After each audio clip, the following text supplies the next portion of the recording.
Rudy Giuliani telling NBC's Kelly O'Donnell that he's doing question and answer prep sessions regarding the special counsel investigation with the president in the evenings this week. Is that news to you? Well, it's got to answer that. But where is the interview? Here, I mean, the funny thing is the interview negotiations are going on for 6 months now. At what point does Mueller say enough with the negotiations? Well, let me put up all the people in Mueller's interview. Do we have that list of all the? So he's interviewed Jeff Sessions and Mike Flynn and Derek. I mean, how much of the picture? What is the purpose at this point of the Trump interview for the Mueller investigators? Is it legal or is it political? They need to know, well, they say they need to know whether the president had criminal intent when he fired Comey. What was going through his mind? Why did he truly do that? And why did he truly do all these other things, like the stuff with Sessions? What was behind it? What were the true motivations? And if you're doing an obstruction investigation and you're trying to understand why these things happened, you can understand why you want to talk to the person who made those decisions and understand the motivations behind them. You also need to check that Nicole, box. can I? Yeah, go ahead, Harry. Let me just speak to this. This is. Go ahead. Go ahead. It's completely routine, especially in any corrupt intent case. At the end of the day, you do everything but the main person, and then you want to test. You want to actually give him a chance.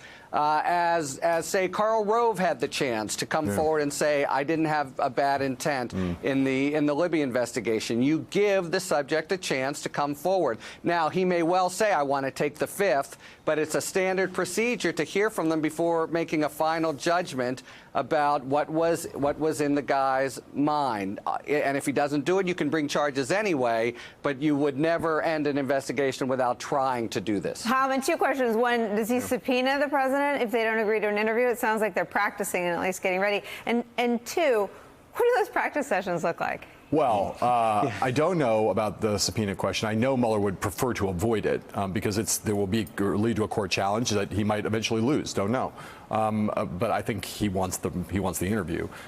You know, I know a lot about Donald Trump's debate prep sessions in 2016, and I will tell you that for most of it, it was a what's a word that begins with S that I can say on the air that follows the word that comes before the word show. We've got a delete button. There was a lot of the debate prep for Trump for much of the debate prep sessions in August and September. Donald Trump, there would be hours of Donald Trump like trying to feed people hot dogs and eating cotton candy and talking about golf and not really. They could hardly ever ordering a lot of food. They could hardly ever get him to sit still at a table and really engage in anything resembling a debate prep. And when they solved it finally was when they figured out that they would show him pictures and do visual things. Just like his PDB. Let me play. I'm not sure how visual you can be. Past the Fourth Amendment of the Constitution when he tried to read it to him of the Bill of Rights. Let me put up what Rudy Giuliani thought, at least as of his appearance on his Sunday show, what he thought the two areas of interest to Bob Mueller were at this juncture. Let's watch. You told my colleague Chris Cuomo that Robert Mueller has agreed to limit that interview from 5 topics to 2 topics. What are those 2 topics? What's in, what's out? They would probably limit it to collusion and obstruction. The collusion part, we're pretty comfortable with because there has been none. The obstruction part, I'm not as comfortable with. I'm not. The president's fine with it. He's innocent. I'm not comfortable because it's a matter of interpretation, not just hard and fast, true, not true. So if you interpret his comment about firing Comey, no discussion of firing Mueller, by the way. If you interpret that as obstructing the investigation as opposed to removing a guy who was doing a bad job on the recommendation in part of Rosenstein, but you see it as obstructing the investigation, then you can say it's obstruction. And then you can say it's perjury, which is even easier for them. So we're reading between the lines. They are concerned about obstruction, and he didn't even mention Sessions. Do you think Rudy is aware of where all the president's vulnerabilities are in the obstruction investigation? I'm not sure. I think they know what's in the questions. But when he says collusion and obstruction, that's the whole ballgame. The whole thing, right? That's the whole thing. He's got himself to 2 topics. I got ready to write down the 2 that are left, and I wrote down the entire investigation. Right, the Mueller probe. That's the whole thing. That's the whole thing. So they're limiting it to the most. And if you look at the 49 questions, they all fall into collusion or obstruction. How many hours did Sessions sit with Mueller? Do you know?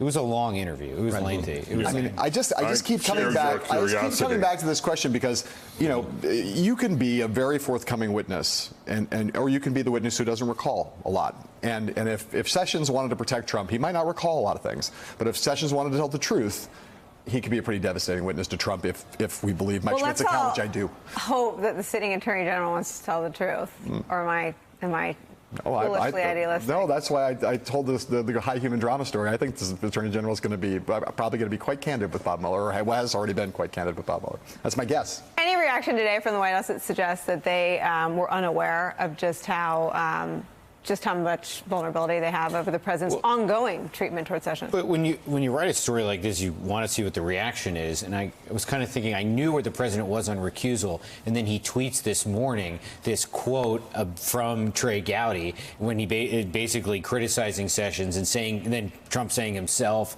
you know, whatever about how it was a mistake. You know, it was a mistake to do it. So the president, as much as he would ever embrace a New York Times story, sort of putting his arms around it. It's like victory. Doubling down. We've seen that on the record confirmation from the president. Exactly.